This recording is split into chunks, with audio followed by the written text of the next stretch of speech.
Good morning, friends. This is our 26th program in the Rays and the Initiations webinar commentaries, part 2 of the book Rays and Initiations. And we are beginning this section that is called Building the Antakarana. We've been discussing the uses of the creative imagination and how it makes its transition into contact with that which the imagination can only imagine. The imagination is not the reality, but eventually the reality appears, and the existent fact of the Antakarana is known past all controversy, and it is known that faith then is the substance of things hoped for and the evidence of things not seen. The Antakarana then is experienced, and the creative imagination is no longer needed in the same way. He talks about it when the as-if imaginative consciousness is no longer useful. He becomes consciously aware of that which he has with hope and spiritual expectancy sought to create. The creation is realized as real. This is really one of the most important sections in the book, and is one of the most advanced meditative techniques given, and certainly I think the most advanced one given by the Tibetan. The foundation for making contact with the cosmic ethers is given here, conscious contact with the cosmic ethers, and the method of achieving eventually the higher initiations, so that an alignment can be brought through from these planes of the spiritual triad, the true ego, into the physical brain. As DK tells us, bypassing what we usually call the soul, and yet also depending upon soul infusion for its proper completion.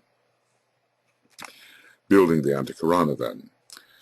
With the introductory teaching on the science of the Antakarana, we shall not here deal, for the student will find it in the book Education in the New Age.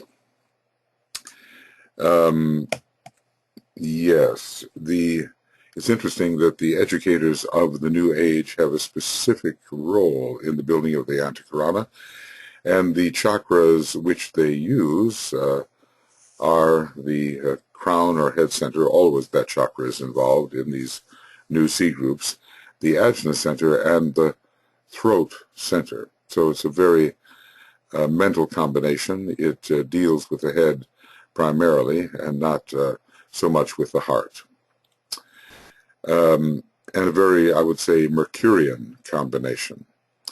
That preliminary presentation should be studied before taking up the more advanced stage, which begins here, and perhaps we have studied it. The beginning of the Antakarana really is the alignment between the personality and the soul, and increasing degrees of soul infusion. The first stage is that particular span of connection which unites what we normally call our personality and the higher self on the higher mental plane. There's another aspect to the Antakarana. We have talked about it various times, and it is this aspect here, which is built through abstract thought by the man who can focus somewhat on the higher mental plane. But what the Tibetan has given us is an entirely new and direct and more, let us say, first ray method of uniting the higher triad with the triple personality. Okay, so let us now consider step by step the science which is already proving a useful source of experiment and testing, and probably among his students, which he instructed along these lines. As far as the world is concerned, it's very new, but there are increasing attempts in the more progressive type of education to stimulate the intuition. This we find these in books and these attempts in books, and also in seminars which seek to evoke the intuition from the participants, and perhaps some of the anti-Quranic methods are being used even if unconsciously. The human soul, in contradistinction to the soul as it functions in its own kingdom, free from the limitations of human life, is imprisoned and subject to the control of the lower three energies for the major part of its experience. These lower three energies are elemental energies of the lower mental plane, of the astral plane, and of the etheric physical plane. So the human soul, what should we call it? This is consciousness within the developing personality. And the soul in its own kingdom, well, what is that kingdom? Is it the higher mental plane, or is it still higher? In a way, the spiritual triad is a truer soul than the soul which is encapsulated in the egoic vehicle on the higher mental plane. But for practical purposes, we refer to the latter as the soul. Eventually, soul is a word that essentially means consciousness, and it experiences increasing degrees of freedom as evolution proceeds. Even, I'm fond of saying that even the monad has soul in its awareness and consciousness. The soul is considered the middle principle, of course, but it is also true that every center of consciousness, every center of being has consciousness, and that consciousness can be called soul. Then upon the path of probation, DK is giving us a review here. Then upon the path of probation, the dual energy of the soul begins to be increasingly active. By this dual energy, I think it's love and mind, which Venus unites. And the man seeks to use his mind consciously and to express love, wisdom on the physical plane. The mind is not simply driven by desire and employed in the satisfaction of lower desire, but it is stimulated by the light of the soul, and then works towards implementing the higher types of desires and aspirations emanating from the soul. The man seeks to use his mind consciously and to express love, wisdom on the physical plane, and this is on the path of probation. This is a simple statement of the objective of all aspirants, and every once in a while Master DK simply summarizes things in a way that is so clear that everyone simply must understand. And this will be using the mind consciously rather than in a driven manner. The mind may think, but what is impelling it, and our own attitude of being a self-conscious individual, a soul in incarnation, is what is behind the conscious use of the mind to acquire or to institute those objectives which are envisioned as a result of soul impression, and then to express, regardless of what the ray of the soul may be, some form of love, wisdom upon the physical plane. When the five energies are beginning to be used consciously and wisely in service, well, there are five energies within the soul from a certain perspective, and also the soul, the personality, and the three lower energies can be considered as the five energies. So we can put that down. The soul energy, the personality energy, and the energies of mind, emotions, and the etheric physical energies are one way of looking at the five. I've also enumerated energies to be found within the soul per se, such as, well, there's different ways of looking at this, but we can consider the central bud and jewel in the lotus as one energy, and then the energies of each of the tiers of petals as three more energies, and then the energies of the atomic triangle is another. But the atomic triangle energies are already accounted for here as personality energies, so I think the best way to enumerate the five related to the soul is the energy of the jewel and the lotus, the energy of the synthesis petals, the sacrifice petals, the love petals, and the knowledge petals. And that will make five all together. So the different ways of looking at the five. One of the things that the Tibetan teaches us is there are always varying perspectives to be had. And perhaps this is his ability upon the third ray, which can always change its angle of vision. I was thinking about the monadic ray and how in this solar system, those who for some reason are on the third ray monad will have to transfer to the second ray monad.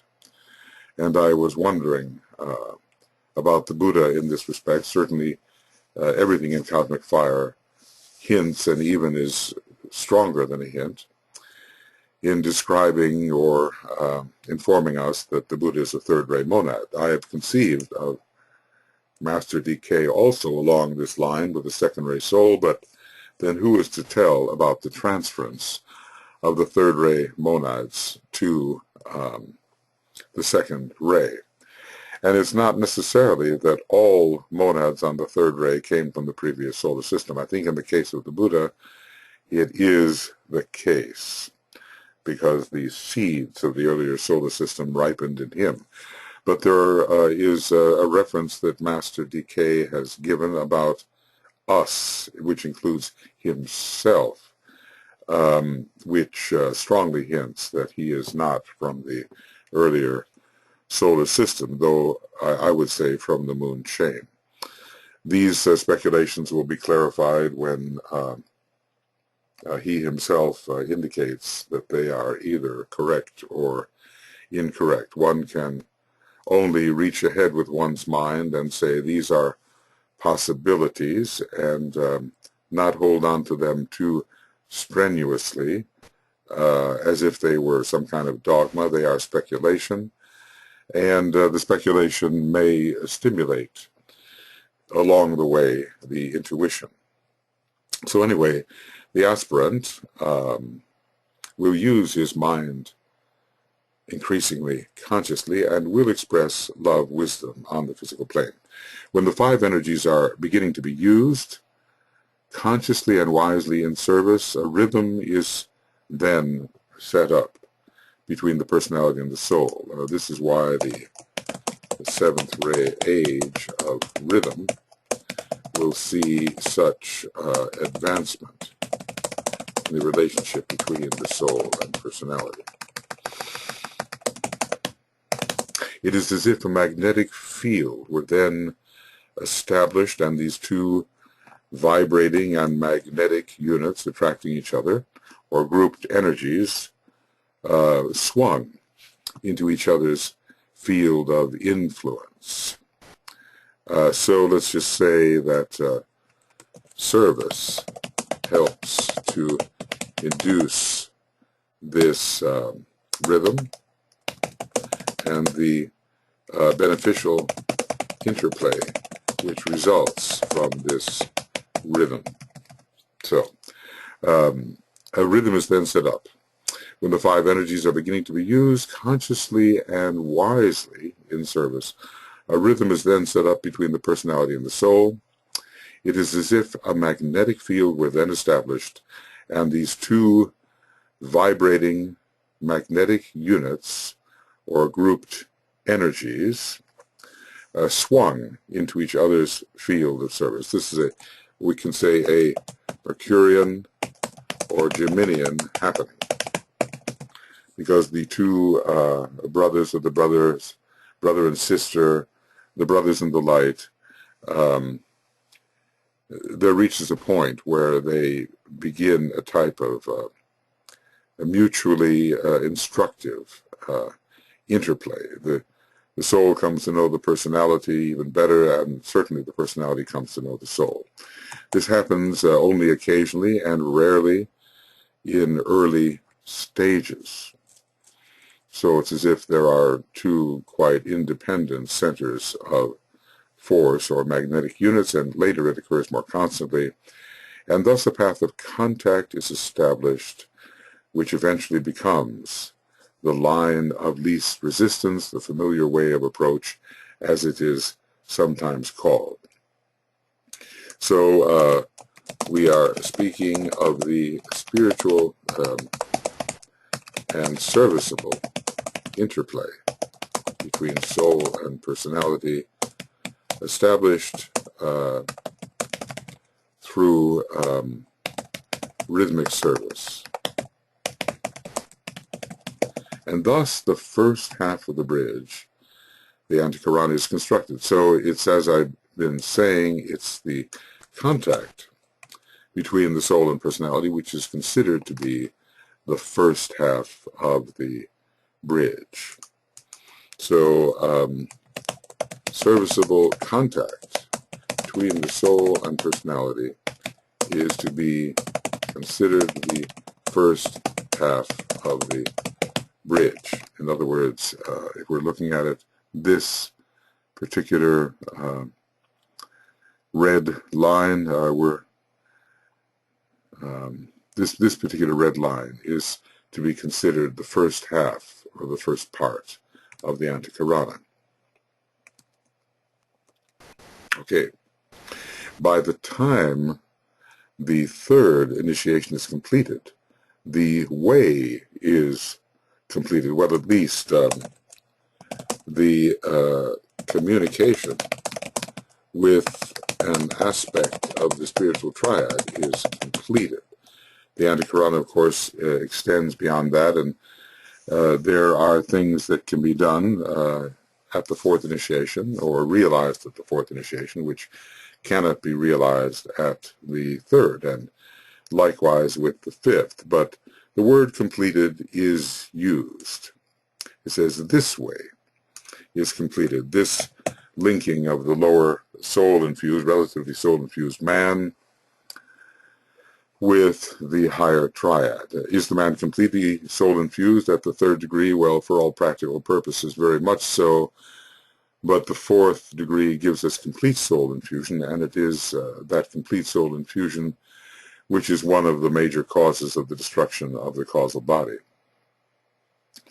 By the time the third initiation is completed, this way is completed, and the initiate can pass to higher worlds at will, leaving the lower worlds far behind.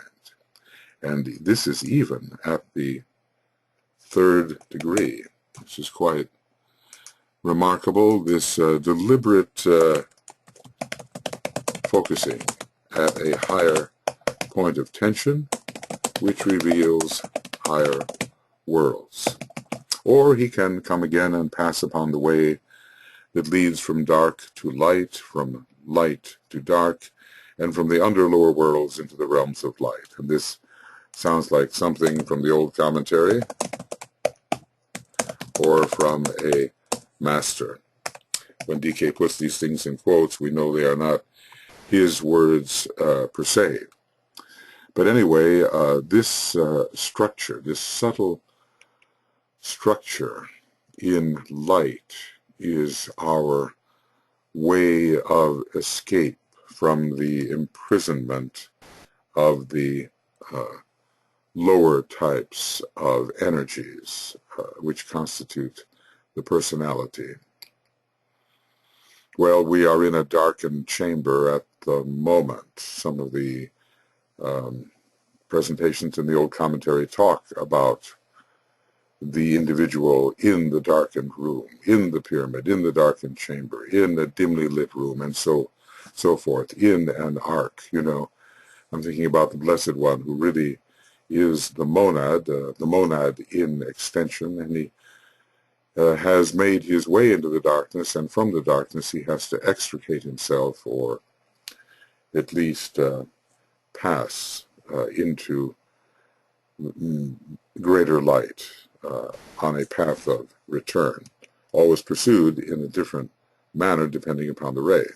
That passage is pursued in a different manner depending upon the ray.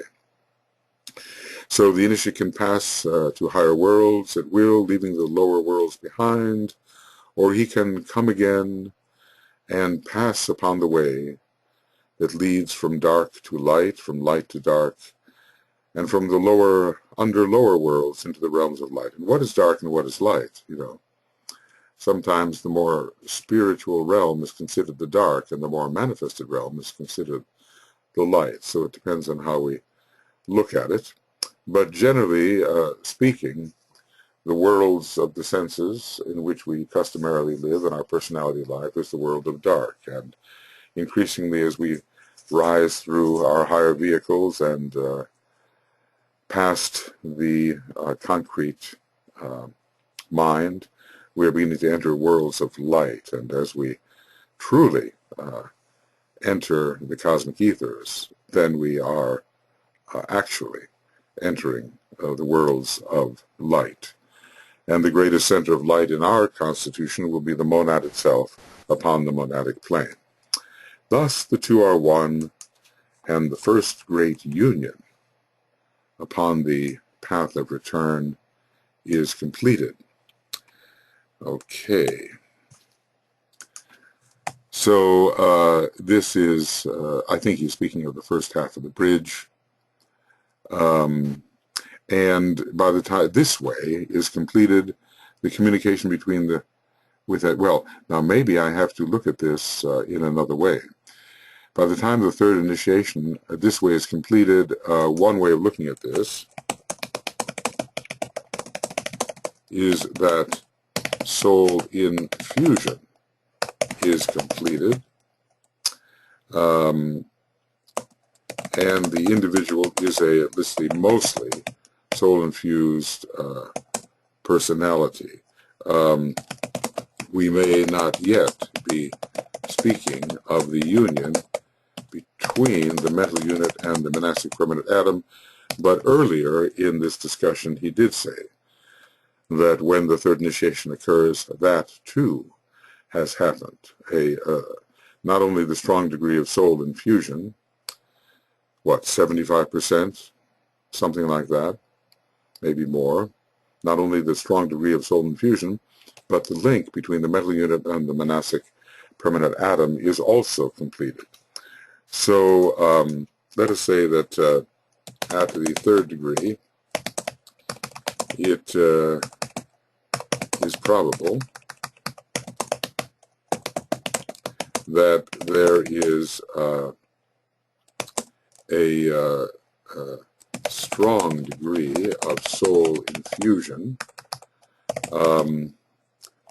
which means that the first bridge is mostly completed, and also the link between the mental unit and monastic permanent atom has been completed. Both have been completed by the time of the third degree. Thus the two are one, and the first great union upon the path of return is completed. A second stage of the way has then to be trodden, leading to a second union of still further importance, in that it leads to complete liberation from the three worlds. And that will be, let us say, along the Antakarana proper, which DK has taught us to build, because the soul is still within the three lower worlds, interestingly. And so the normal type of soul infusion or entry into the consciousness of the soul upon the higher mental plane is not the same as complete liberation from the three worlds. So the normal type of soul infusion and the ability to focus on the higher mental plane is not the same as complete liberation from the three worlds. It must be remembered that the soul, in its turn, is a union of three energies, of which the lower three are the reflection, the lower three of the personality. It is the synthesis of the energy of life itself, which demonstrates as the life principle in the worlds of form, and this is probably an etheric demonstration, of the energy of intuition or spiritual love wisdom, another excellent way of describing what the intuition is. Spiritual love wisdom, or understanding, which demonstrates as sensitivity and feeling in the astral body. Spiritual love, wisdom, or understanding. I want to emphasize all of that. Okay, and that is working out or somehow reflected in the astral body. And then this demonstrates a sensitivity and feeling in the astral body, and is a bridge. A strong sensitivity and feeling in the astral body can be used as a bridge to the intuition or to the achievement of spiritual love, wisdom, or understanding. And spiritual mind, whose reflection in the lower nature is the mind, or the principle of intelligence in the form world. So we see that the three factors which comprise the soul are reflected in the worlds of the personality, with life itself being reflected in our vitality, intuition in our feeling nature, and spiritual mind in our normal mind. In these three, we have the Atma Buddhi Manas of the theosophical literature, because the three factors within our soul nature are actually reflections or correspondences to the three aspects of the spiritual triad. So in these three, we have the Atma Buddhi Manas of the theosophical literature, that higher triplicity which is reflected in the lower three, and which focuses through the soul body on the higher levels of the mental plane before being precipitated into incarnation, as it is esoterically called. So we have first a triadal triplicity focusing through the soul body, and from the soul body being precipitated into the personality. So we have, we look at it a kind of a ninefold process. Here, three within the triad, working through three within the sheath of the soul or ego upon the higher mental plane, and this triplicity in the egoic lotus or causal body being precipitated into the three levels of the personality. Kind of it's a bit of a difference here. This is a correspondence and this is a reflection, because the higher aspect of the soul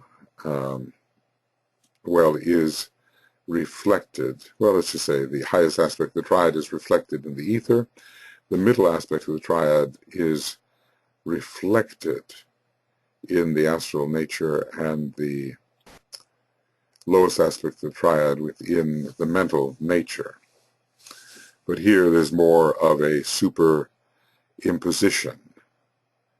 Atma to Atma, Buddhi to the love petals, and the lowest aspect of the spiritual triad to the knowledge petals. So there's a difference between a correspondence and a reflection. Okay, Well, you know, the material is deep and requires years of pondering. I guess I've been working on it since I think 1975, so that's almost 40 years.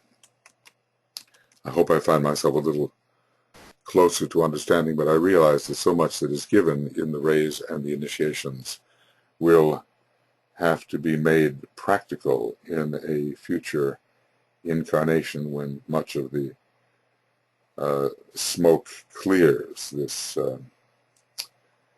The smoke and din of battle as the sixth ray moves out of incarnation with one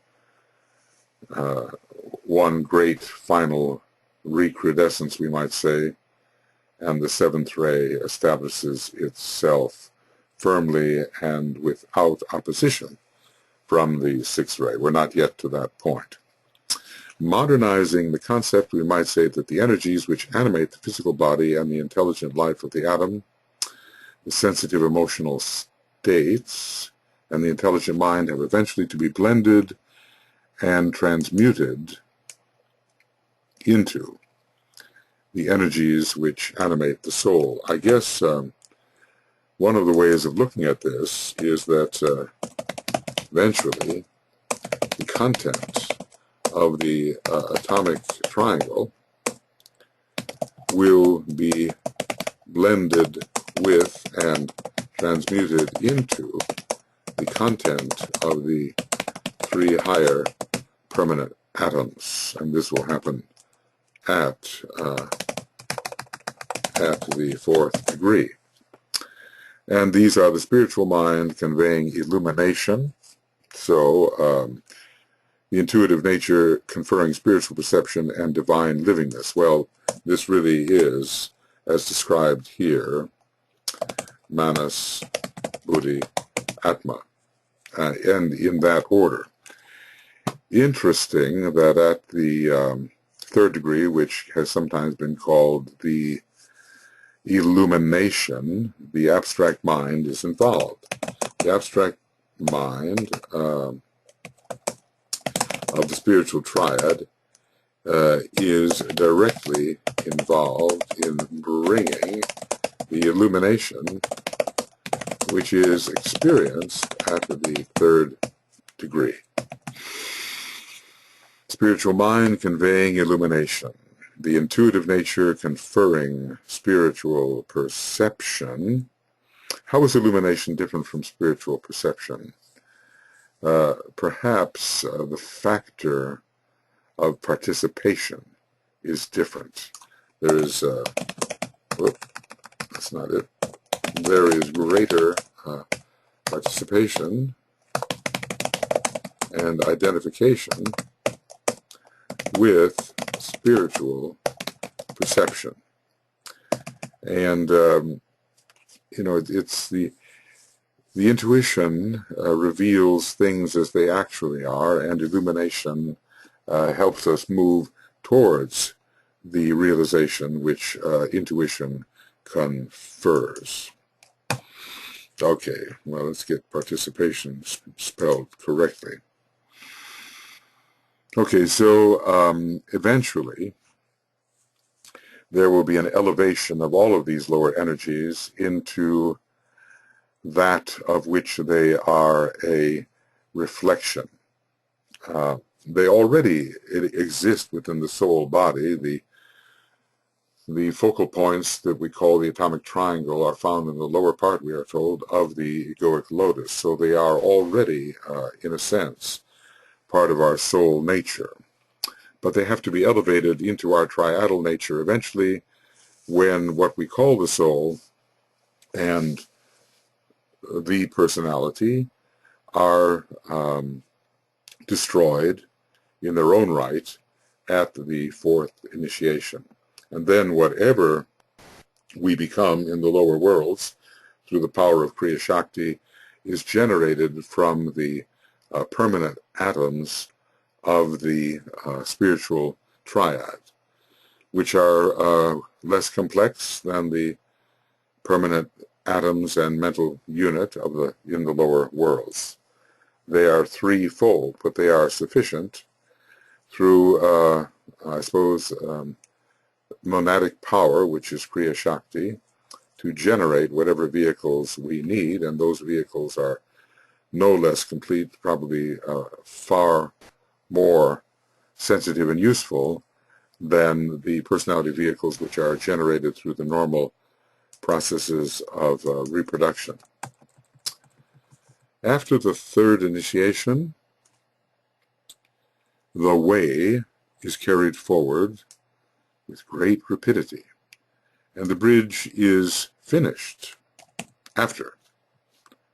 And so let's put that in afterwards, which links perfectly the higher spiritual triad and the lower material reflection. And by what we mean by higher spiritual triad here is the Buddhic level,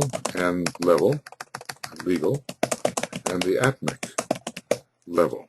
That's the higher part. The lower part is the Brahmic part, the monastic part, and the lower material reflection. So the spiritual will and intuition have direct access. Upon completion or finishing,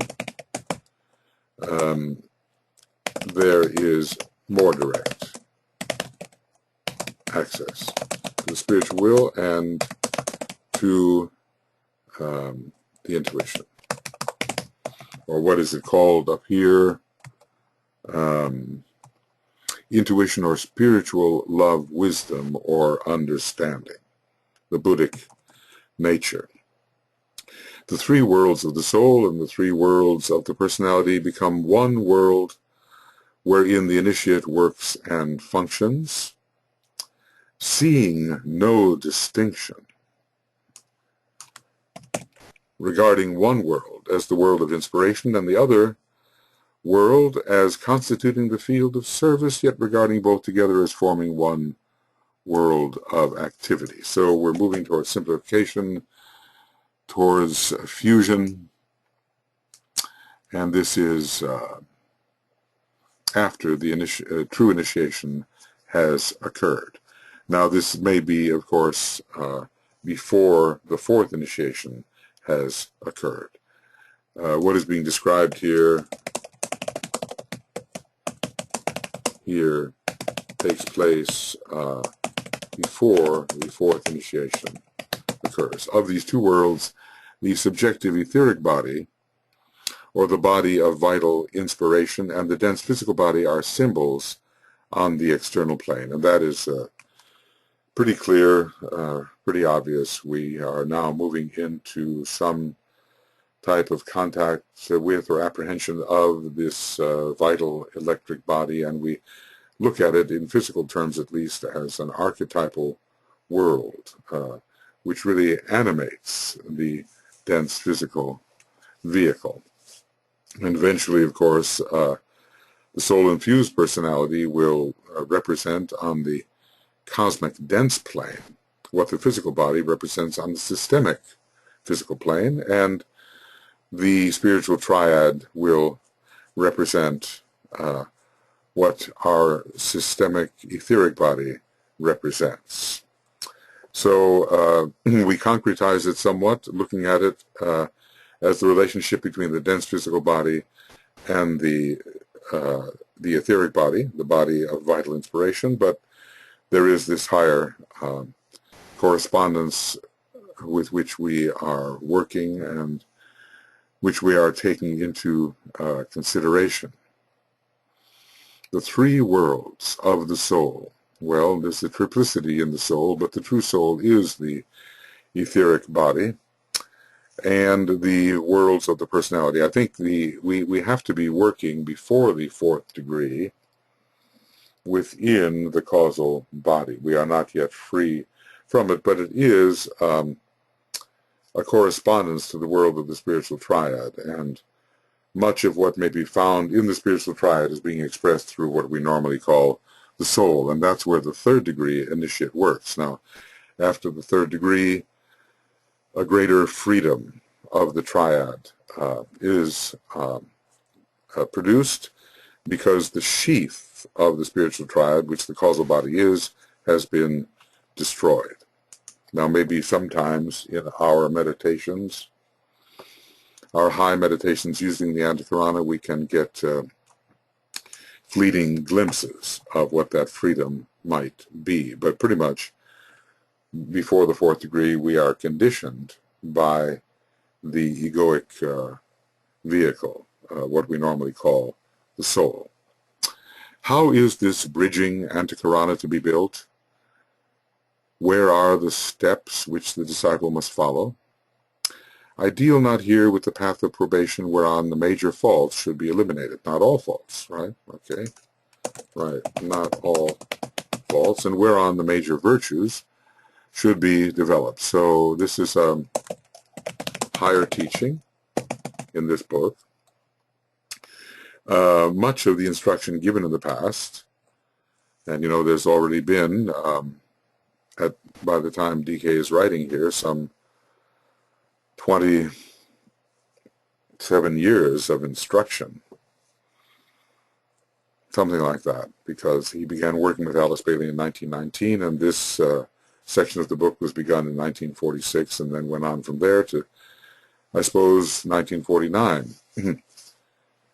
Much of the instruction given in the past has laid down the rules for the cultivation of the virtues and qualifications for discipleship, and also the necessity for self-control, for tolerance, and for unselfishness. Well, this is the foundation which sometimes, at our peril, we may forget.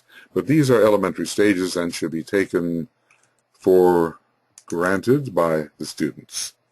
Such students should be occupied not only with the establishment of the character aspect of discipleship, and this continues, but with the more abstruse and difficult requirements for those whose eventual goal is initiation. And so he's saying students of this book should be involved with the more abstruse and difficult requirements, because this book is about achieving initiation. And we have much to read, of course, in the earlier books, and much instruction of a very valuable nature is given. It is with the work of the bridge builders that we are concerned.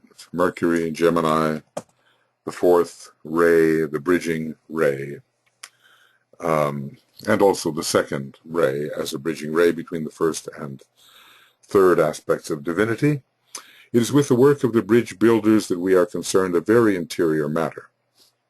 So this is this is a very interior process.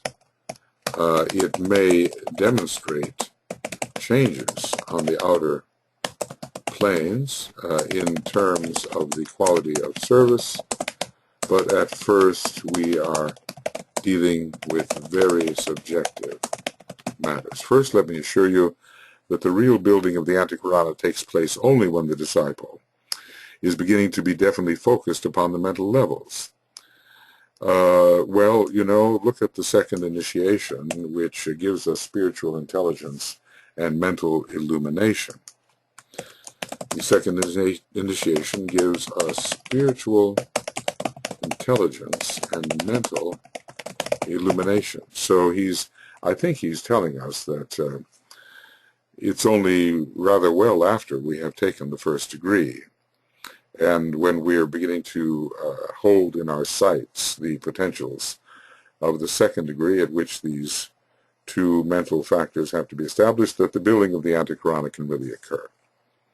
And when, therefore, the mind is intelligently and consciously functioning, we're looking also at Scorpio, much ruled essentially by Mercury, and the fourth ray, and the mind is particularly used in Scorpio as an instrument of control and an instrument of illumination. He must begin at this stage to have some more exact idea than has hitherto been the case as to the distinctions existing between the thinker, the apparatus of thought, and the thought itself. Even in the 15 councils, council number 6, I think, that type of relationship is mentioned. So let's go to a treatise on white magic, and page 473, learn that the thinker and his thought and that which is the means of thought are diverse in their nature, yet one in ultimate reality. So even earlier, this type of distinction was brought to our attention, but now he must have some more exact idea. You know, the fifth ray is involved for creating exact understanding than has hitherto been the case. As to the distinctions existing between the thinker, who is the being, the apparatus of thought by means of which the thought itself, or the manifestation, can be created, beginning with its dual esoteric function. Okay, so the dual esoteric function existing between the thinker, the apparatus of thought, and thought itself, and then he'll describe this, the dual esoteric function, the recognition and receptivity to ideas from the world of the spiritual triad, and the creative faculty of conscious thought form building in response to the ideas which may be contacted.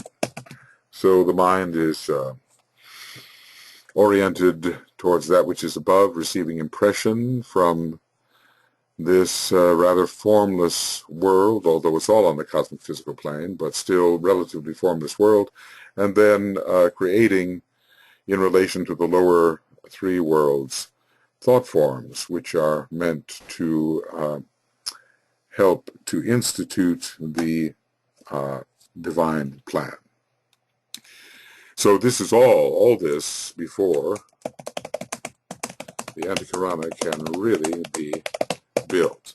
This necessarily involves a strong mental attitude and reorientation of the mind to reality, a reality which is found within the cosmic ethers. As the disciple, well, a relative reality. You know, what is reality after all? I mean, any one of these planes is only relatively more real than the lower planes, but reality itself is completely formless. As the disciple begins to focus himself on the mental plane, and this is the prime intent of the meditation work, so we have the mentality of Virgo entering with its rulership by mental Mercury. He starts working in mental matter and trains himself in the powers and uses of thought. So all this is preliminary meditation work. He achieves a measure of mind control. This is done in Virgo and even more perhaps in Scorpio, where Mercury is so, well, it's exalted in Virgo and a hierarchical ruler in Scorpio. So it rules Virgo and is exalted in Virgo and hierarchically rules. Interesting, you know, it occurs to me that Virgo and Scorpio are triple signs, and in both, Mercury is exceedingly powerful. Thus, the ultimate third ray monad of Mercury, I believe, from a fifth ray to a third ray. He achieves a measure of mind control. He can turn the searchlight of the mind in two directions, into the world of human endeavor and into the world of soul activity, and by that we may also mean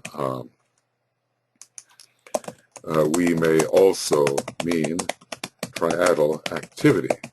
just as the soul makes a way for itself by projecting itself in a thread or stream of energy into the three worlds. Okay, this is the soul's method, having pervaded the entire universe, the lower worlds, with a fragment of myself I remain. So this is a thread, stream, or a fragment. So the disciple begins consciously to project himself into the higher worlds, and there's that word, project, which indicates the third stage of Antikarana building, projection. The disciple begins to project himself, his consciousness, into the higher worlds. His energy goes forth, and through the medium of the controlled and directed mind, into the world of the higher spiritual mind and into the realm of the intuition. So this is projection. Whoop, how about that?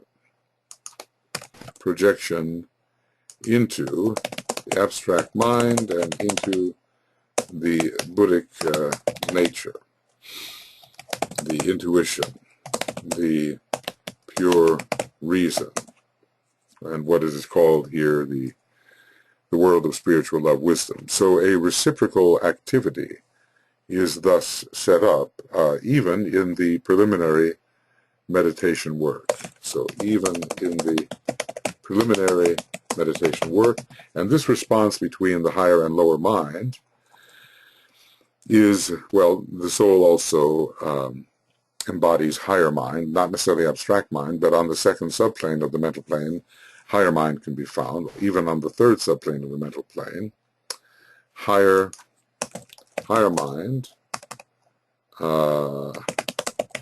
is found on the third and second subplanes of the mental plane. So this, the response between the higher and the lower mind is symbolically spoken of in terms of light. And the lighted way comes into being between the personality and the spiritual triad via the soul body. And this is interesting because here there is no bypass of the soul body. Sometimes we speak of bypassing the soul body, but also there's also a direct method including all three. So the lighted way comes into being. So between the personality and the spiritual triad via the soul body, and not just in terms of that soul bypass, which DK sometimes talks about, just as the soul came into definite contact with the brain via the mind. So a triple ascent, which parallels the triple descent by which the soul came into contact with the physical brain.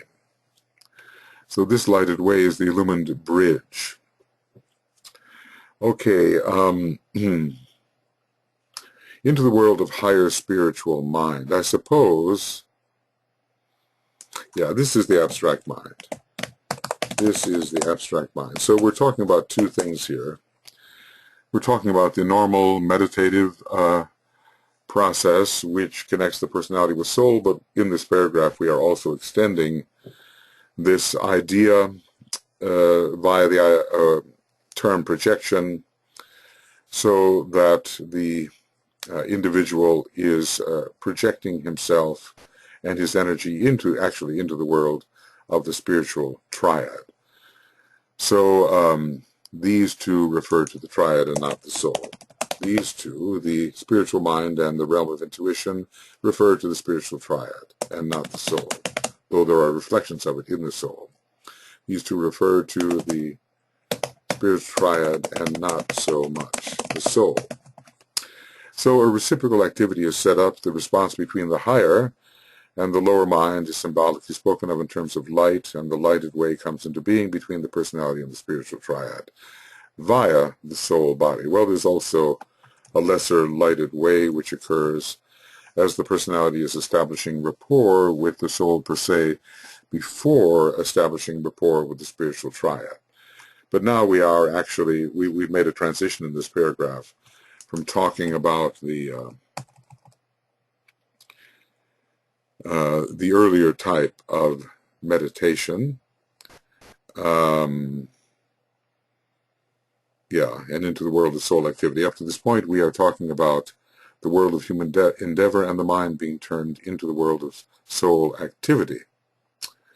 So, but now we also, in this paragraph, speak of projecting into that world which is the world of the true ego or the spiritual triad, and that is where projection really comes in. When we deal with the cultivation of soul personality rapport, we're not using such a first-ray word as projection. We're using receptivity, infusion, rapport, attunement. We're using those kinds of words which involve kind of a more gradual interpenetration of soul light into the realm of the personality. But when we contact the spiritual triad by this particular method, a more direct first ray approach is indicated, and thus a word like projection. Okay, I hope I've clarified that. His energy goes forth through the medium of the controlled and directed mind, and we would say, which is always involved in the building of the Antakarana, into the world of higher spiritual mind and into the realm of the intuition. So these two definitely refer to the spiritual triad. And so basically, two meditative processes are indicated here. The first bringing us into the world of soul activity, and the second bringing us into the world of triadal activity. This response between the higher and the lower mind is symbolically spoken of in terms of light. The lighted way comes into being between the personality and the spiritual triad via the soul body, between the personality and especially that aspect of the personality which is mental, the mental unit. Just as the soul came into definite contact with the brain via the mind. Anyway, there's a triplicity which is operating here, an ascending triplicity paralleling the descending triplicity. Okay, maybe I looked at that sufficiently. Let's see. Two triplicities. And this is a descending triplicity, which is soul, mind, brain, and an ascending triplicity, which is mind, soul, abstract mind, or triad. The lighted way is the illumined bridge, and it is a bridge to illumination, illumination being found, we just discovered, in relation to the abstract mind. It is built through meditation. It is subtle, the method of building. It is constructed through the constant effort to draw forth the intuition. That is to seek closure on various unrelated facts and factors which may have been detected through our studies, through subservience and obedience to the plan, which begins to be recognized as soon as the intuition and the mind are en rapport, and through a conscious incorporation into the group in service and for purposes of assimilation into the whole. Well, this is such an important statement about the building. So next, how the Antakarana is built. And I want to make this quite large because it's such an important statement and bears reviewing. So the lighted way is the illumined bridge, and I'm going to repeat this. It is built through meditation. It is constructed through the constant effort to draw forth the intuition, closure, some sort of a gestalt, some sort of meaningful holistic closure upon unrelated facts which should be related. It is constructed through the constant effort to draw forth the intuition through subservience and obedience, this is the spiritual will, to the plan, which begins to be recognized as soon as the intuition and the mind are en rapport, and through a conscious incorporation into the group in service and for purposes of assimilation into the whole. All these qualities and activities are based upon the foundation of good character and the qualities developed upon the probationary path. So no longer are we discussing the requirements of the path of probation, but we are speaking of the necessity of fulfilling these requirements if the more advanced stage we are now discussing is to be achieved. Okay.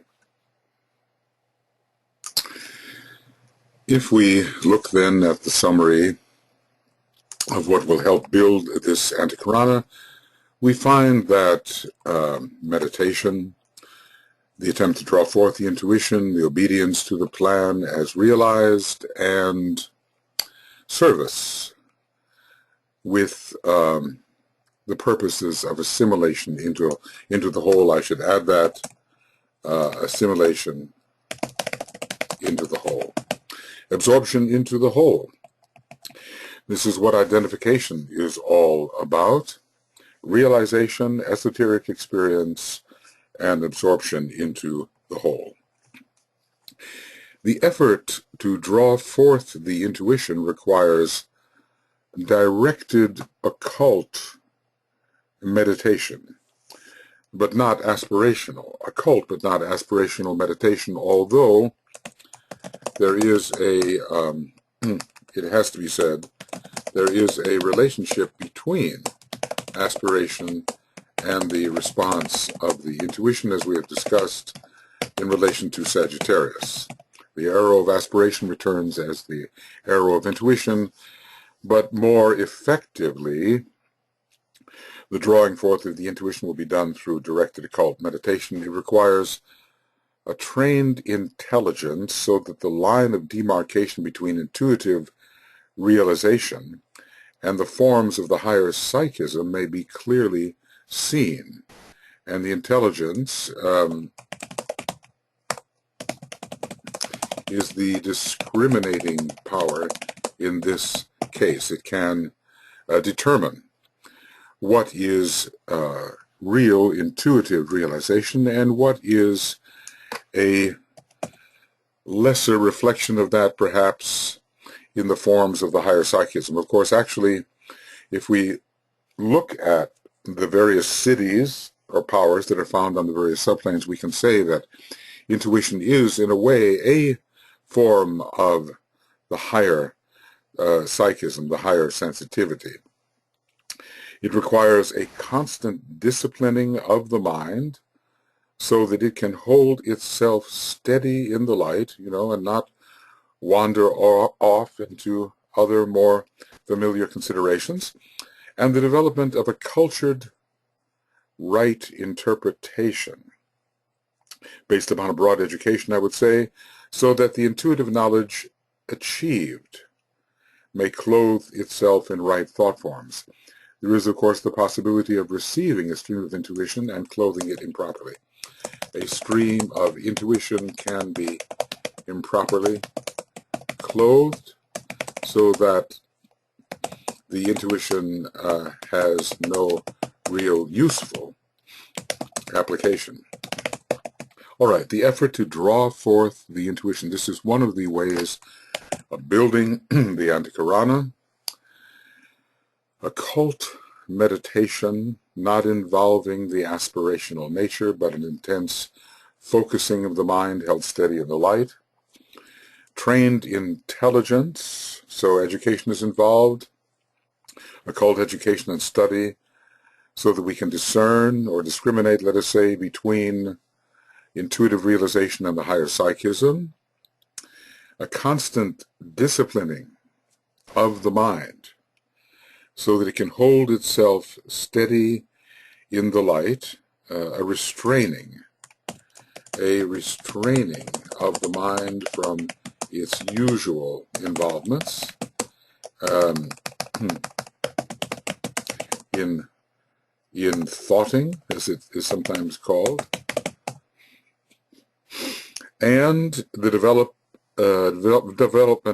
of a cultured right interpretation, so that what is received can be placed in context. What is received can be properly placed in context, so that the intuitive knowledge achieved, the mystics achieved intuitive knowledge, but they did not have the occult understanding, the occult training, the occult knowledge to place what they received in the proper context, so that the intuitive knowledge achieved may then clothe itself in right thought forms. Let's just say, thus illusion will be avoided. Because when we misinterpret higher streams of energy, we create illusion. It might be stated that the construction of the bridge, whereby the consciousness can function with facility, both in the higher worlds and in the lower, is primarily brought about by a definitely directed life tendency. And here, in the matter of projection and the matter of directing the life, again, we have the implication of the sign Sagittarius, which steadily sends the man in the direction of the world of spiritual realities, and not preoccupations with the usual testimony of the elemental natures of the lower three worlds. So the construction of the bridge is primarily brought about by a definitely directed life tendency which steadily sends the man in the direction of the world of spiritual realities. Where are we focused? Where are we focusing our consciousness? Plus certain movements of a planned and carefully timed and directed reorientation or focusing. Now, this may have more to do with the meditative life, techniques of meditation. In this last process, the gain of the past months or years is closely assessed. We need the contrast between where we seem to be at the present time and where we have been, as we can assess it, in past times. The effect of that gain upon the daily life and in the bodily mechanism is as carefully studied. It's not just enough to do something and to achieve. We must know consciously that we have achieved and what we have achieved. So this idea of assessment is very important. And the will to live as a spiritual being is brought into the consciousness with a definiteness and a determination that makes for immediate progress. Every sentence here is golden. The will to live as a spiritual being. So all of this is inducing, is promoting the construction of the bridge, but primarily brought about by a directed life tendency. So in what way? This is all about orientation, all about bridging to the higher mind. It's very Sagittarian in a certain respect. What is our life orientation? What is our, do we have a definitely directed life tendency? And some of us can vouch that we indeed do, and we can contrast this perhaps with our with the degree of directedness which existed in previous times. A definitely directed life tendency which steadily sends the man in the direction of the world of the spiritual realities, no matter what he may be experiencing through the various vehicles of the personality. The objective is discerning the spiritual realities behind all these experiences? Can we discern the spiritual realities behind all normal personality experiences, plus certain movements of a planned and carefully timed and directed orientation or focusing? This has to do with, to a degree, with retrospective assessment. And how often do we engage in that? Well, you know, the evening review is one daily method of doing it, but every so many months, every year, every 5 years, and so forth, we should assess where we have come from. In this last process, the gain of the past months or years, depending upon when the retrospection is undertaken, is closely assessed. The effect of that gain through comparison and contrast upon the daily life and in bodily mechanism is as carefully studied. And the will to live as a spiritual being, do we have that will? The will to live as a spiritual being must animate us. It is brought into the consciousness with a definiteness and a determination that makes for immediate progress. Here's the Tibetan who has trodden this path, who has achieved, and he is advising us who have a long way to go in this, what we must do. This particular book trains the will, and the Antakarana is part of the training of the will. We are touching the spiritual triad, which is a representative of the monadic will. The personality of the monad, as it is called, represents this first aspect of divinity.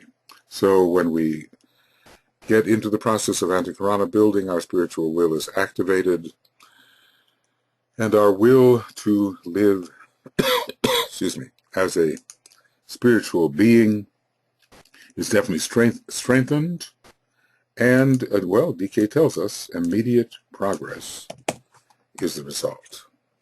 The building of the Antakarana is most assuredly proceeding in the case of every earnest student, and presumably, whether or not he knows the exact technique. Yeah. When the work is carried on intelligently and with full awareness of the desired purpose, and when the aspirant is not only aware of the process, but alert and active in its fulfillment, so not passive here, then the work proceeds apace and the bridge is built. So these are words of encouragement. The building of the Antakarana is most assuredly proceeding in every case, in the case of every earnest student. Okay. Well, there's something, you know, this technique was only recently released to the larger world, and we know from the achievements of the stellar members of the human race that the Antakarana has been built in their case. How did they do it? They didn't have access to this particular technique, but they were earnest students, and they were oriented rightly, and they had the will to live as spiritual beings, and their tendency was definitely towards the world of, well, at least higher mental realities, and in many cases spiritual realities. So they succeeded in their own way in building the Antakarana. What we have now is a more assured technique, a technique which, if properly used, will not fail us, and which will expedite the entire matter according to occult principles, according to our occult understanding. It is wise to accept the fact that humanity is now in a position to begin the definite process of constructing the link or bridge between the various aspects of man's nature. All of this is being given out because of the increased intelligence of humanity and its standing in a position where the higher realities are more accessible. So that instead of differentiation, there will be unity instead of a fluid moving attention directed here and there. Well, you know, from the astrological perspective, we can see Mercury and Gemini into the field of material living and emotional relationships. We shall have learnt to control the mind and to have bridged the divisions, uniting the minds, three minds unite, so that, and so can direct at will the lower attention in any desired manner. So we do not have the vulnerable mind blown hither and thither by various currents. Thus, all aspects of man, spiritual and natural, can be focused where needed. So it's obvious that in this process of bridge building, we are moving towards synthesis. It is wise to accept the fact that humanity is now in a position to begin the definite process of constructing the link or bridge between the various aspects of man's nature. There is so much more to us than we conventionally have realized, and what we have attributed to God or some higher power may actually be the influence of our own higher nature. And so this restores to the human being a certain sense of dignity and spiritual confidence, and helps to remove that inferiority complex which so many recently emergent religions have cultivated in man for the sake of controlling him. Okay, so that instead of differentiation, there will be unity. We are moving into the higher rays, which are unifying rays. I can put it this way. Higher rays unify. And instead of a fluid moving attention directed here and there into the field of material living and emotional relationships, and so that's, let's just say, often involuntary or subject to desire, we shall have learned to control the mind and to have bridged the divisions, ending cleavages and thus ending pain. Well, at least ending suffering. Ending cleavages and thus ending much suffering based on cleavage and separation. And so can direct at will the lower attention in any desired manner. And so a wider world becomes accessible to us. Through the power of initiation, we are constantly expanding and deepening, expanding our horizons and deepening our apprehension. And generally a wider world of much vaster potential experience is available to us. Thus, all aspects of man, spiritual and natural, can be focused where needed, and obviously we thus become much more useful instruments in the enactment of the divine plan. Instruments. Okay. The bridging work has in part already been done, and let's say much of this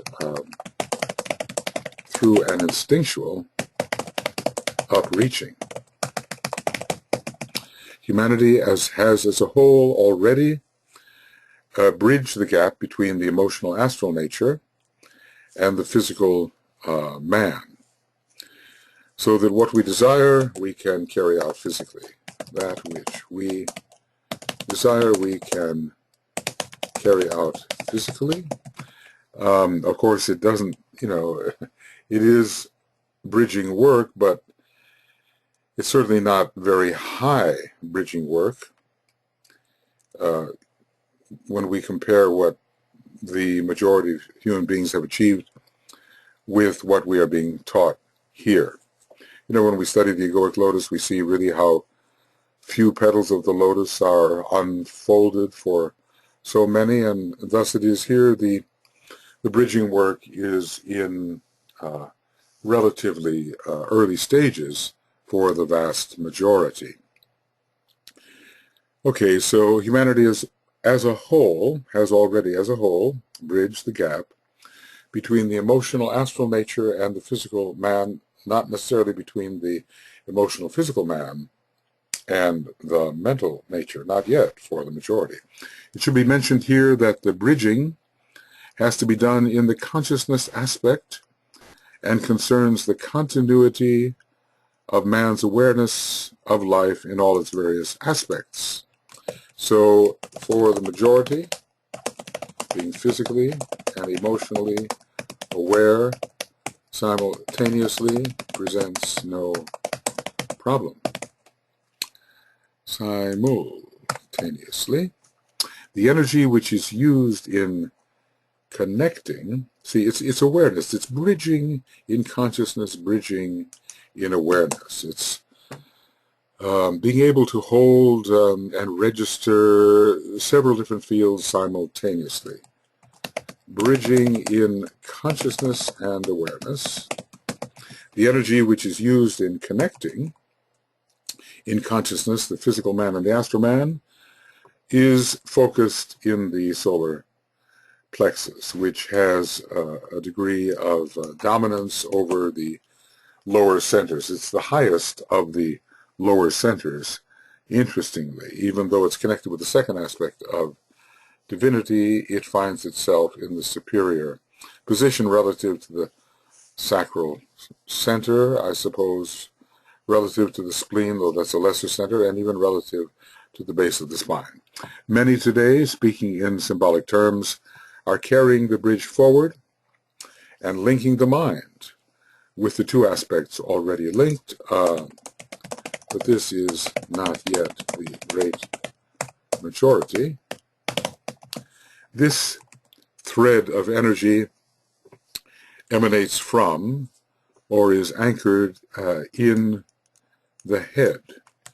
In the head, it is said we think.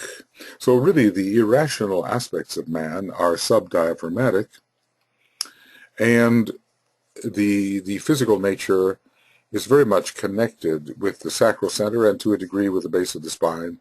So solar plexus representing the emotional nature and the other two lower centers in various ways representing the physical and etheric nature are united, but it's all irrational in a way. It's not guided by reason. Desire is preeminent in that first linking. It just means that you can carry forward your desires successfully, or at least act upon them. This thread of energy emanates from or is anchored in the head. This is that thread which links the emotional nature with the mental nature. Some people, few of course in number, relatively at this time, are steadily linking the soul and the mind. Okay, which in its turn is linked with the other two aspects. So we will have soul, mind, emotions, and physical vitality and activity. Soul, mind, sentiency, vitality, and physicality or activity. So in the mind, between the higher and lower mind, and observing how it looks above the dotted line and below the dotted line, these factors are linked in relatively few, but that's what our training here is all about, learning how to make that link in consciousness between the realm of the soul and the realm of the mind, and then bring it down into the brain, soul, mind, brain. The soul energy, when linked with the other threads, has its anchor in the heart. Actually, there is for the soul both a head anchor and a heart anchor, but DK specifies when the soul energy is linked with the other threads, it is in the heart. So what we have here, we have soul, heart, we have mind, and I suppose brain, or head, and we have emotional, physical man, and the link is the solar plexus. A very few people, the initiates of the world, have affected all the lower syntheses. Having affected all the lower syntheses, are now occupied with bringing about a still higher union. The whole thing is about yoga, isn't it? This is really, we are studying yoga or union. We're like Isis, reuniting all the severed parts of Osiris. It's been severed through emanation, through deliberate division, subdivision in consciousness. And now the point, at least for humanity, of reunion is occurring. We have rounded the lowest point and are on the ascending arc. At least a great majority of human beings is on the ascending arc now, even though not very high upon the ascending arc. So we are studying yoga or union, and a very few are occupied in bringing about a still higher union with that triple reality which uses the soul as the medium of expression. So the spiritual triad uses the soul as a medium of expression, but the monad too is a triple reality. So we have two triple realities, the triple reality of the monad using the spiritual triad as a medium of expression, the triple reality of the spiritual triad using the soul as a medium of expression, just as the soul in its turn is endeavoring to use its shadow, the threefold lower man. So what we have here is a number of triplicities, each each working through a lower triplicity. We have monad, spiritual triad, soul, personality. All, in a sense, threefold, and 12 is the result. Combining all this, we get a 12.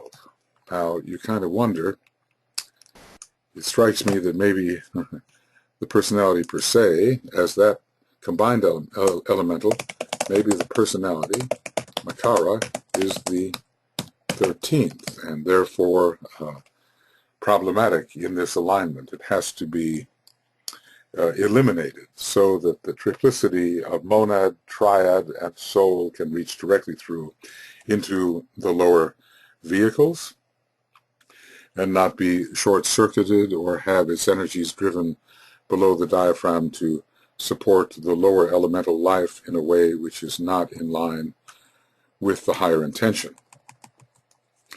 These distinctions and unifications are matters of form, symbols in speech, and are used to express events and happenings in the worlds of energies and forces, in connection with which man is definitely implicated. So much complexity here, which at a certain point can be forgotten as the actual process occurs and its value is expressed.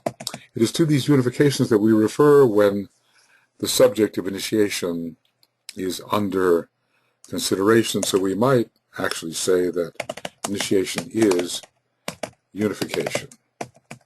It is a growing process of reuniting parts which are severed in consciousness, but perhaps not in actuality.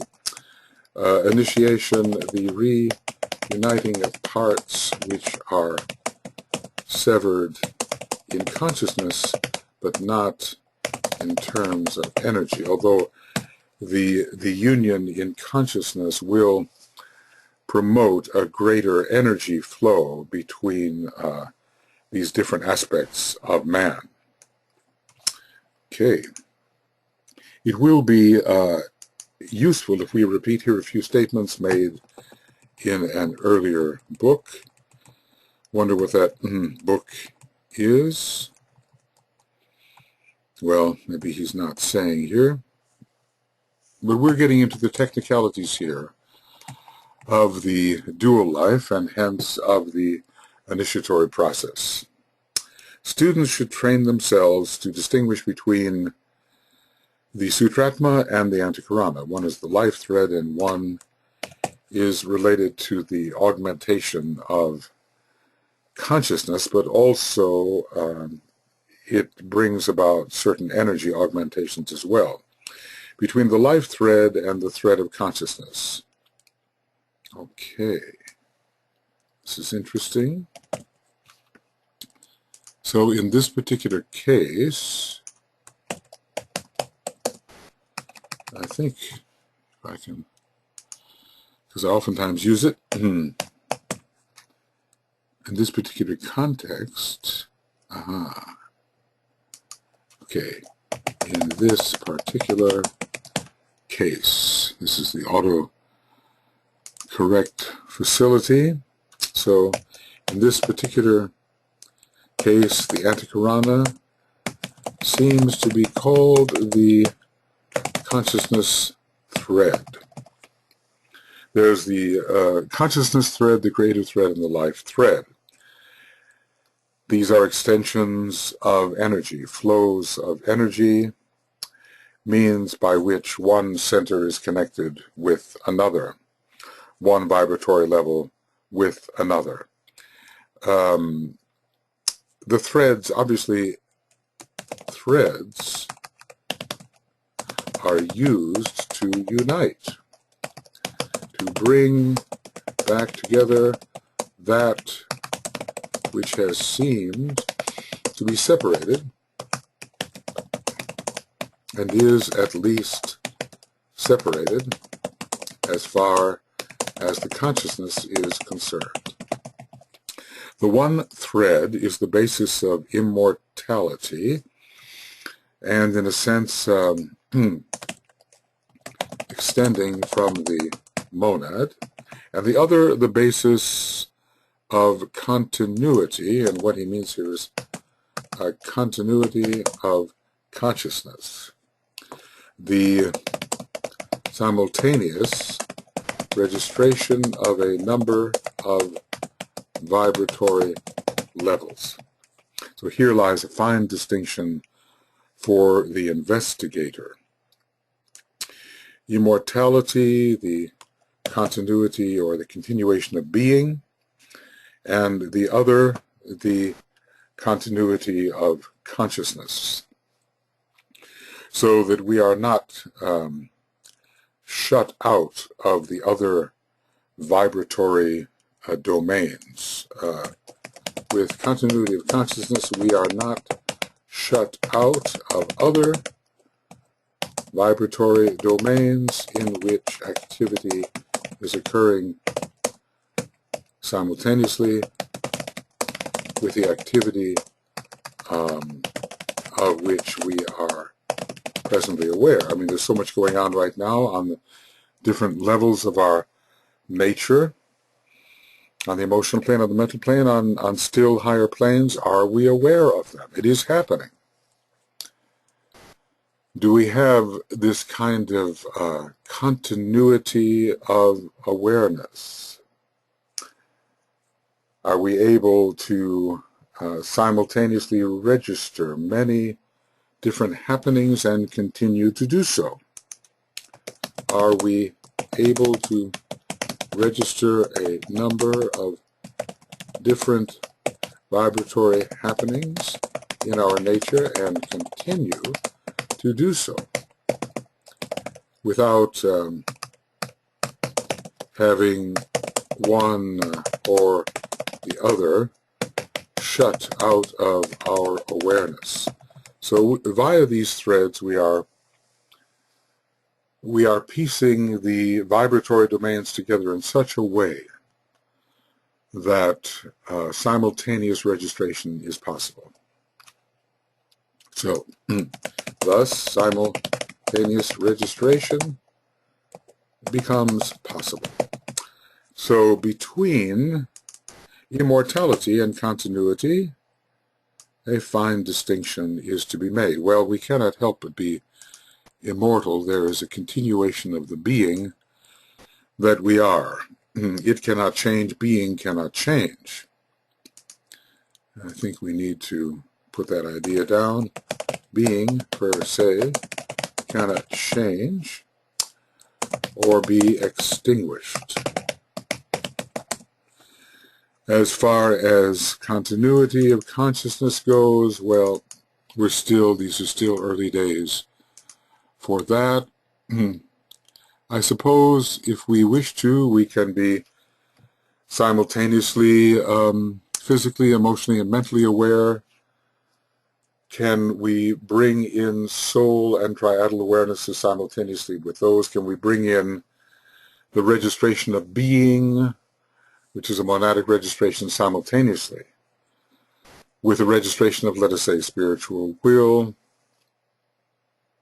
spiritual harmony and inclusive reason, spiritual illumination, along with the personality states?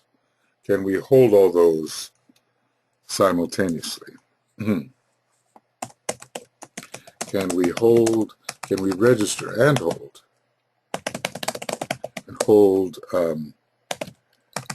the multiple levels simultaneously? And that will take practice, of course. Okay. One thread, the Sutratma, links and vivifies all forms into one functioning whole.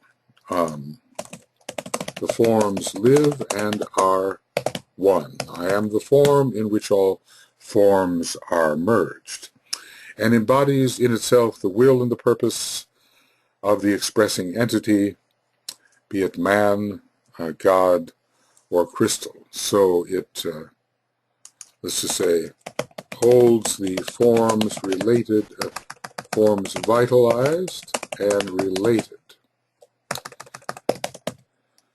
It makes the forms live. The other thread, the Antakarana, embodies the response of consciousness within the form to a steadily expanding range of contacts within the environing whole. So it acts very much as what we might call the consciousness thread. Let's read that again. The other thread, the Antakarana, or in this case, the consciousness thread, embodies the response of the consciousness within the form to a steadily expanding range of contacts within the environing whole. So as the Antakarana grows, our contacts within the environing whole expand or increase. One is the direct stream of life, unbroken and immutable, all lives, which can be regarded symbolically as a direct stream of living energy flowing from the center to the periphery. Symbolically, this is useful. This is a useful conception. And from the source to the outer expression or the phenomenal appearance. The life stream from the center to the periphery, it is the life. It produces the individual process and the evolutionary unfoldment of all forms. It is the, how can we put it? It is the vitalizing sustainer of form. It is therefore the path of life which reaches from the monad to the personality via the soul. It is, let us say, that which keeps the heart beating.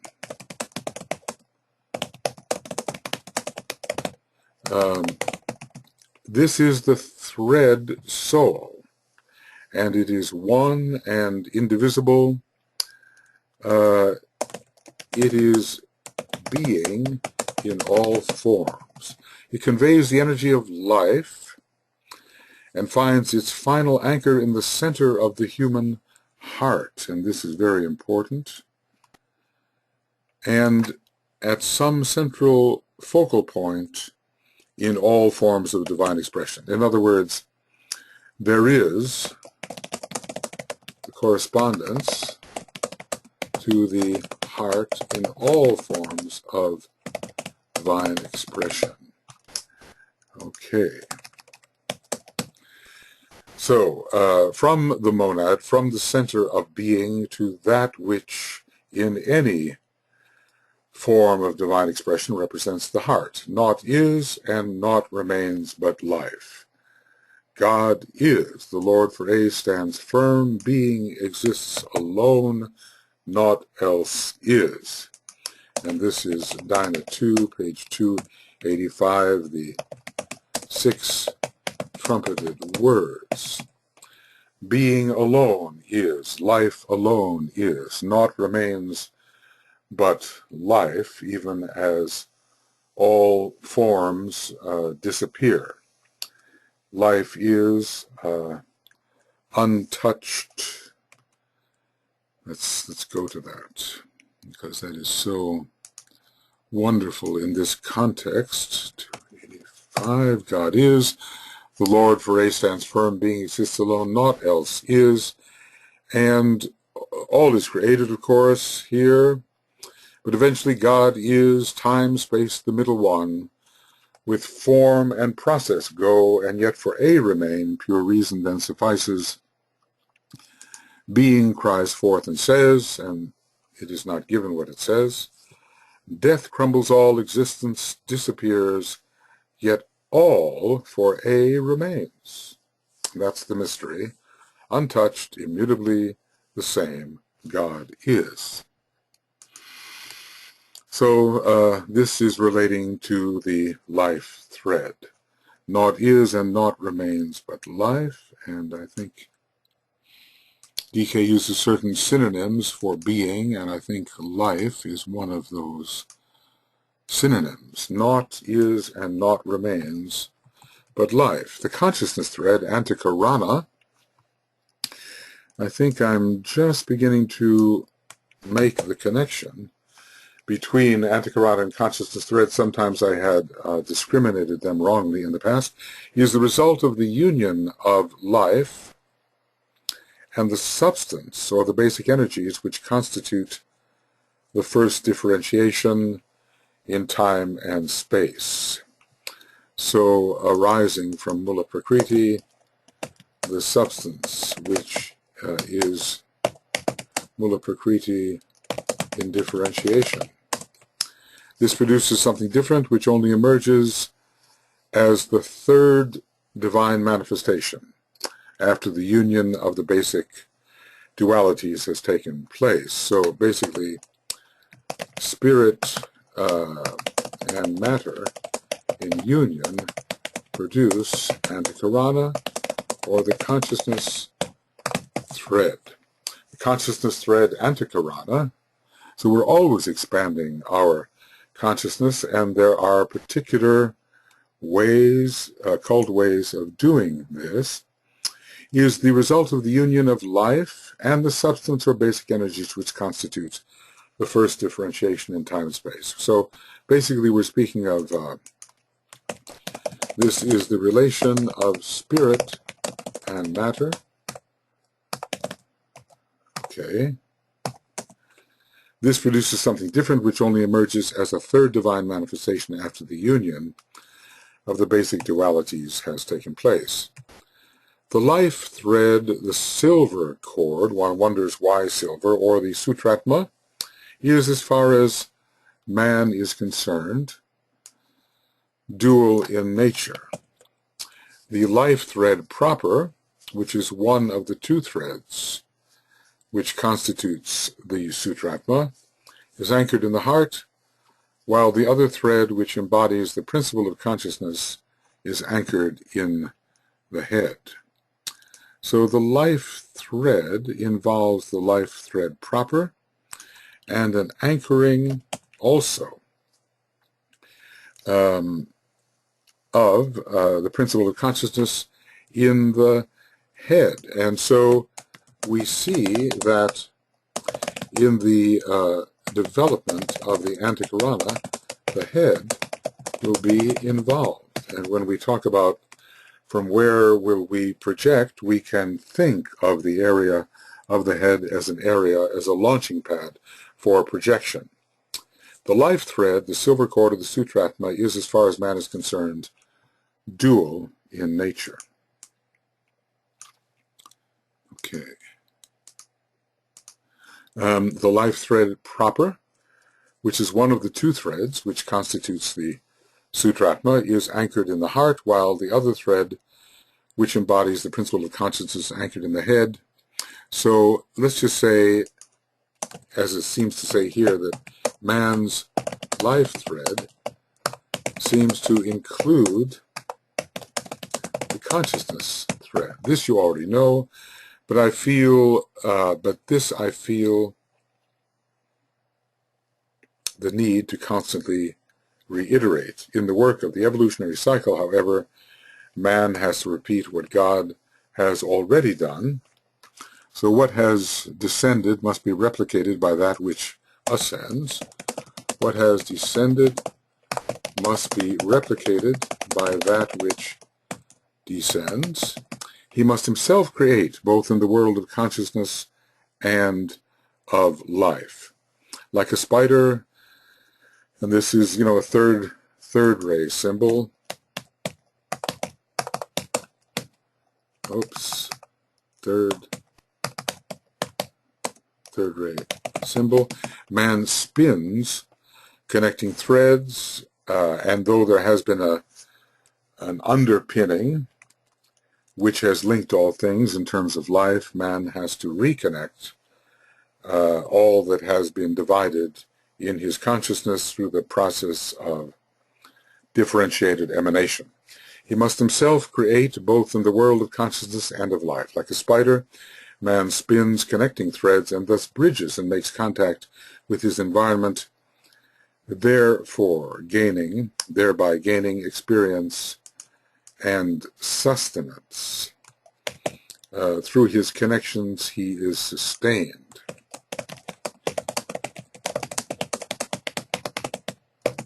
And life will sustain him because he has reached out into his environment. The spider symbol is often used in the ancient occult books and the scriptures of India in connection with this activity of the human being. These threads which man creates are triple in number. Right, these threads which man creates are triple in number, and with the two basic threads which have been created by the soul, constitute the 5 types of energy which make a man a conscious being. Notice how the number 5 and consciousness and the 5th ray go hand in hand. 5, consciousness, and the 5th ray, having to do with that which man is. Man is not yet a member of the 5th kingdom of nature, but the number 5 is so important in his expression because he is Manas. Man is Manas, and Manas is number 5. His true nature is that of the soul nature. So the spider symbol is often used in the ancient occult books and the scriptures of India in connection with this activity of the human being. So man will create certain threads on the return arc, on the arc of return, and they are triple in number. He is upreaching through life, through consciousness, through creativity, and then there are the two basic threads anchored in the heart and in the head and are created by the soul, and this is the five types of energy. Now sometimes it gets a little bit intricate with these various threads, so we'll try to stay as clear about them as we possibly can. The triple threads created by man are anchored in the solar plexus, the head, and the heart. All right. This is an important point of clarification. I suppose it's the life and the heart, consciousness in the thread, and some sort of desirous outpicturing or creative function in the solar plexus. When the astral body and the mind, nature, are beginning to function as a unit, so we can have a directed type of desire, and the soul is also consciously connected. Do not forget that it is always unconsciously linked. In other words, it's always there sustaining, but do we, as the soul in incarnation, know it? Then an extension of this five-fold thread, the basic two and the human three, is carried to the throat center, and when that occurs, man can become a conscious creator on the physical plane. The throat center is the creative center. It is linked with the solar plexus, just as the 3 is linked with the 6. And so we have the number 6 is appearing.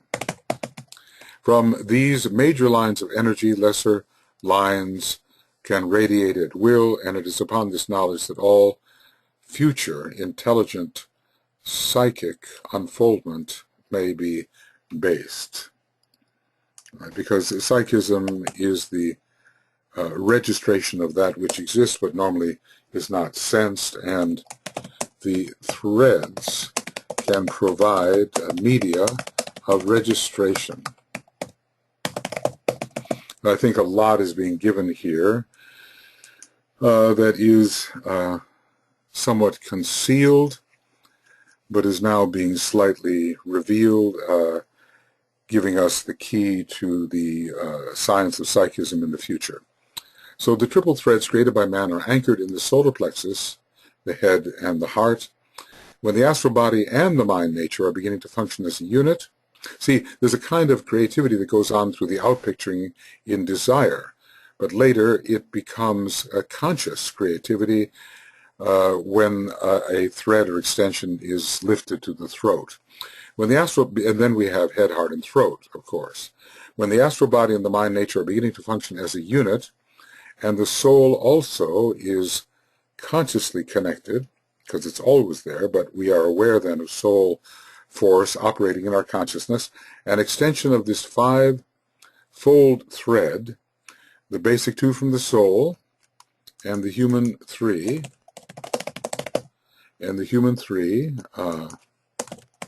from the 3 centers indicated, is carried to the throat center, and when that occurs, man can become truly man, a conscious creator on the physical plane. So this extension, the number 6 is appearing through the extension of the 5 carried to the throat center. From these major lines of energy, lesser lines can radiate at will, registering the environment. It is upon this knowledge that all future intelligent psychic unfoldment must be based. DK tried to bring about the conscious psychism in one of his third ray disciples, and seemed to be dealing with the unfoldment of the Ajna center in attempting to bring in this psychic registration.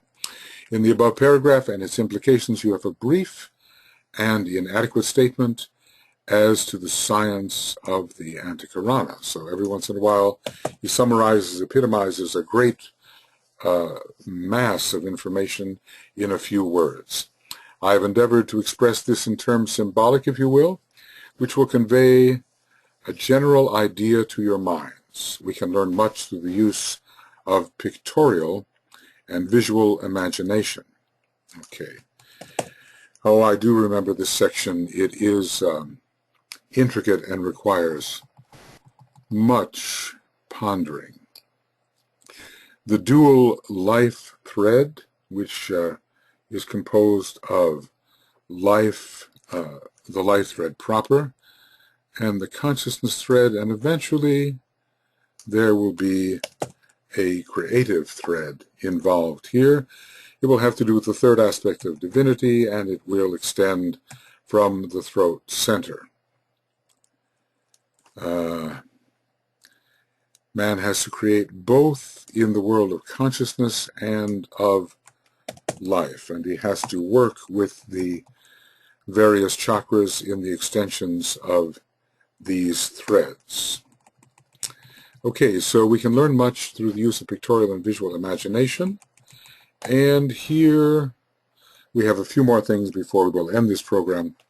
We can learn much through the use of pictorial and visual imagination. The bridging must take place from the physical to the vital or etheric body, and this is really an extension of the life thread between the heart and the spleen.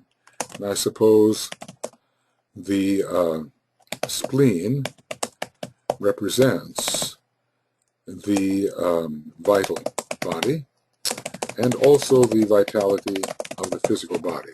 And this is a Lemurian bridging.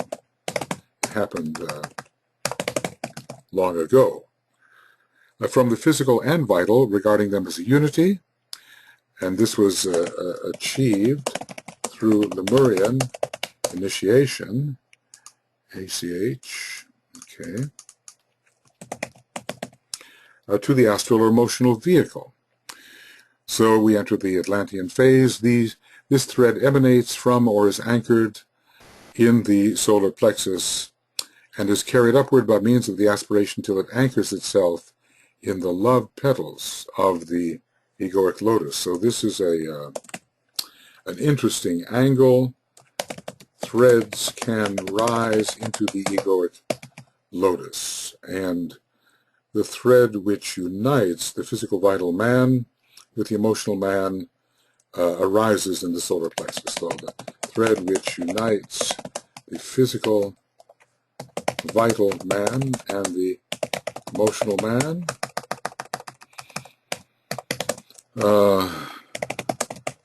arises in the solar plexus. And then from the physical and astral vehicles to the mental body, and one terminus is anchored in the head and the other in the knowledge petals of the egoic lotus, being carried forward by an act of will. So this seems to be a dual thread. It becomes quite intricate. I wonder if I've ever been able quite to keep my threads straight, but perhaps this is my last good opportunity to do so. Advanced humanity is in process of linking the three lower aspects, which we call personality, with the soul itself through meditation, discipline, and service, and directed attention. When this has been accomplished, a definite relation is established between the sacrifice or will petals of the egoic lotus and the head and heart centers, thus producing a synthesis between consciousness, the soul, and the life principle. So much information is being given here, which is not found elsewhere. The process of establishing this interlinking and interrelation and the strengthening of the bridge thus constructed goes on until the third initiation. The lines of force are then so interrelated that the soul and its mechanism of expression are a unity. Alice Bailey's book, The Soul and Its Mechanism, she was certainly a third-degree initiate. A higher blending can then, and fusing can then go on. Okay, friends, this will be the end of Rays and Initiation Webinar Commentary Program 26. And where are we in terms of our Okay, page 451. Pages X to 451, and I think we began this all on 444. Okay, 444 to 451. It's a bit of a longer program and very, very intricate. So we have to keep our thread straight. I'll be attempting to do that, and I know you will be as well as we move through this section. Okay. So 444. And we will be continuing with beginning with Ray's Initiation Webinar Commentary Program number 27, and that will be from 451 to wherever we go. Okay, so this will be the section on the threads. Man has to create returning threads based upon the threads which have animated him and bestowed a type of consciousness upon him. So far, the number 5 is very important. The number 5 going to 6, producing creativity. 2 times 3 equals 6. And so man truly is going to come into his creative nature when the combined soul threads and the 3 threads that man produces can be brought to the throat center. But it's very interesting how there is a return flow to the egoic lotus. The threads anchor eventually. The threads produced by man anchor eventually within the petals of the egoic lotus, and some of them split with one aspect of the thread anchoring in a higher center and another going to the egoic lotus. Now, what the mechanism of that is, we have yet to learn, and we will study accordingly. Okay, friends, I'll be back over this subject because it really requires a lot of close attention so that we can keep these lines of communication straight, and those which come from above and those which are generated by man below. We do have the third initiation as a point of synthesis. Is a point of synthesis in this process of creating the threads and sending them to their destinations. All right. We will continue with program number 27. See you soon. Bye-bye.